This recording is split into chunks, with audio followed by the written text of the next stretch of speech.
Assalamualaikum warahmatullahi wabarakatuh. Ada dari sahabat yang sering menggunakan setting alarm di jam tertentu yang Anda kehendaki gitu untuk membangunkan Anda gitu ya ketika tidur.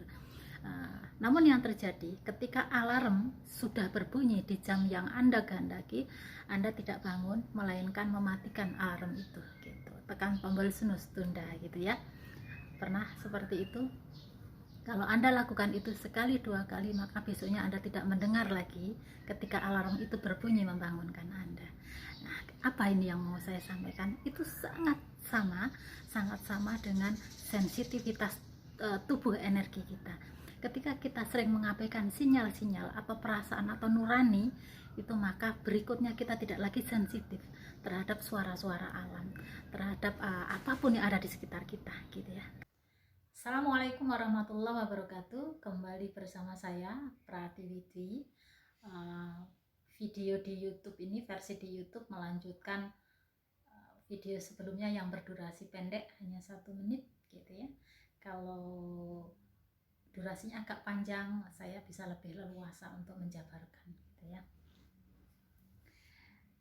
Tajuk pada video sebelumnya adalah apakah Anda sering atau mungkin pernah menekan tombol snooze ketika Anda sudah setting alarm gitu ya. Alarm itu ada 2 macam. Jadi alarm benar-benar berbentuk benda, Anda bisa menggunakan mungkin handphone gitu ya, atau jam waker gitu ya. Jadi ada bendanya, kemudian ada setting alarmnya agar berbunyi pada saat jam yang Anda kehendaki gitu kan. Kemudian yang kedua adalah Anda tidak menggunakan media apapun, tetapi Anda setting pikiran bawah sadar Anda sendiri gitu ya, part di tubuh Anda gitu, dengan meniatkan saya meniatkan akan bangun jam sekian karena Allah gitu ya, atau ya Allah mudahkan saya untuk bisa bangun pada jam sekian. Nah, ketika kita mengucapkan itu sesungguhnya kita sedang berkomunikasi dengan pikiran bawah sadar, sehingga seringkali Anda terbangun gitu ya, bisa tepat itu kan. Saya yakin akan banyak yang mengalami seperti itu. Pada jam yang ditentukan kita terbangun gitu ya. Nah, jadi ada dua sinyal gitu ya, ada dua sinyal alarm itu, satunya yang menggunakan alat, satunya yang enggak. Kita abaikan tentang apakah menggunakan alat atau enggak. Tapi yang saya konsen untuk menjadi pembelajaran kita adalah reaksi kita ketika alarm itu sudah berbunyi gitu ya. Nah, seandainya ketika alarm itu berbunyi kemudian Anda tekan tombol snooze, atau ketika tiba-tiba ada yang seperti membangunkan Anda tapi Anda kemudian tidur lagi, maka 1, 2, 3 kali Anda melakukan seperti itu, maka berikutnya Anda tidak bisa mendengar lagi si alarm yang dalam bentuk handphone atau jam waker ini, atau alarm alami dari kecerdasan tubuh kita gitu ya. Apa nih gitu ya, apa nih efeknya? Efeknya sangat luas. Jadi kalau kita seringkali mengabaikan sinyal-sinyal kecerdasan tubuh kita, maka itu sama kita melumpuhkan kecerdasan sensitif dari sinyal energi tubuh kita. Jadi kalau secara tubuh fisik kita berkomunikasi dengan sesama tubuh fisik yang terlihat di alam semesta itu kan dengan komunikasi verbal begini, tetapi tubuh energi kita bisa berkomunikasi dengan seluruh isi alam semesta melalui sama-sama energi. Jadi kita mentransfer energi sekaligus kita punya peran dua, transmit dan juga receiver. Jadi kita menerima gitu. Kalau kita sering mengabaikan sinyal-sinyal itu, maka kita tidak lagi sensitif terhadap suara-suara alam semesta gitu ya.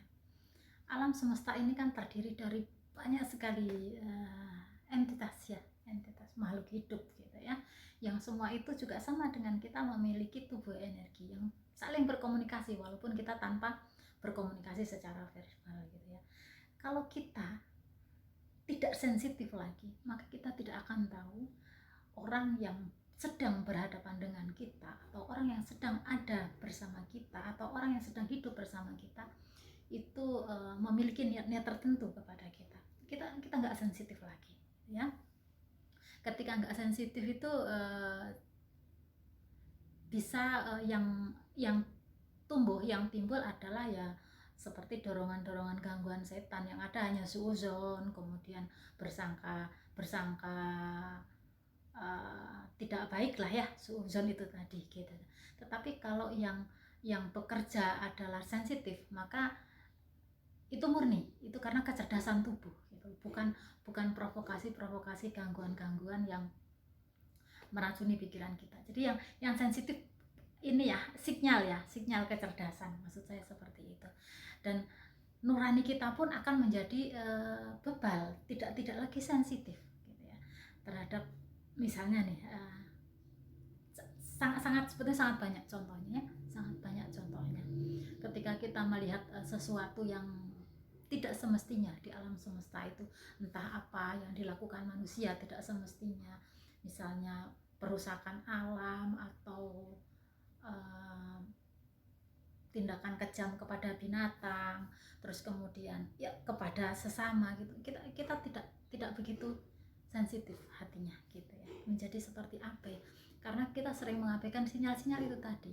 Tetapi ketika kita sering memperhatikan sinyal-sinyal itu, jadi kita tahu ini akan apa, ini seperti apa, yang bersama kita ini adalah berpotensi untuk memberdayakan kita atau justru membuat kita semakin terpuruk. Itu semua kita tahu. Jadi tidak dikuasai oleh dorongan setan atau gangguan-gangguan lain, tetapi murni itu dari kecerdasan tubuh kita, sehingga kita akan lebih berhati-hati kan seperti itu. Jadi mulailah dari memperhatikan alarm yang sudah kita setting. Jadi seandainya kadang kan orang ketika tidur gitu ya, sebelum tidur dia beraktivitas terlalu lelah gitu sehingga mau bangun susah gitu. Nah kalau seperti itu sebaiknya nggak usah menyalakan alarm atau nggak usah setting alarm gitu. Biarkan saja, berarti tubuhnya butuh istirahat.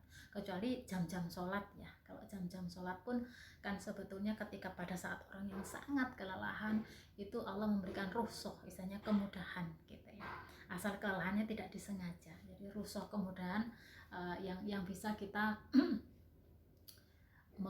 mengundur waktu sholat gitu ya, karena memang mungkin tubuhnya sedang tidak fit gitu. Jadi kalau kasus-kasus seperti itu sebaiknya tidak usah menyalakan alarm gitu, daripada Anda menyalakan alarm atau Anda men-setting kecerdasan tubuh Anda kemudian Anda mengabaikan, tidak memperhatikan, itu justru program baru gitu, sehingga Anda tidak bisa lagi sensitif untuk memenuhi perjanjian dengan diri sendiri, misalnya seperti itu. Seperti apa sih tidak sensitif terhadap perjanjian pada diri sendiri? Mungkin kalau yang sering ikut training pengembangan diri atau yang khususnya berbasis terapi ya, pernah mungkin mendengar tentang psychological reversal. Psychological reversal adalah hambatan-hambatan psikologi. Jadi begini, secara sadar kita ingin berhenti dari habit yang tidak baik, tetapi secara tidak sadar kita seperti sudah tidak bisa mengendalikan lagi. Contoh sederhana seperti kebiasaan merokok gitu ya. Ini untuk yang ingin berhenti tapi sulit ya. Artinya ketika kita sadar bahwa itu tidak sehat, kita sadar ingin berhenti tapi kita merasa kesulitan gitu. Artinya itu apa? Itu hambatan psychological reversal gitu ya. Kemudian habit-habit yang tidak bagus kayak berkaitan dengan mungkin pola makan gitu. Kita tahu bahwa makanan itu tidak bagus, bahwa makanan itu akan berpotensi membuat seperti ini bla bla bla terhadap tubuh kita, tapi kita tidak bisa mengendalikan untuk tidak makan. Itu juga masuk pada kategori psychological reversal. Jadi itu ketika kita sering mengabaikan sinyal-sinyal itu, maka akan sangat banyak sekali psychological reversal atau hambatan emosi yang kita tumpuk, yang kita tabung kepada diri kita gitu. Sehingga kita sulit, ingin tapi sulit. Pernah seperti itu ya, ingin tetapi tubuh tidak mau diajak kerjasama gitu. Jadi itu mudah-mudahan apa yang saya sampaikan bermanfaat. Kalau memang ingin membangun habit yang bagus, mulailah dari hal-hal sederhana. Anda bisa berlatih memenuhi janji kepada diri sendiri. Ketika sudah set, saya bangun jam sekian, ya bangun. Adapun nanti mau tidur lagi itu ceritanya lain. Tapi penuhi dulu bahwa Anda memenuhi janji Anda yang sudah Anda buat, seperti itu. Nanti Anda akan mudah untuk meminimalisir hambatan-hambatan psikologis. Assalamualaikum warahmatullahi wabarakatuh.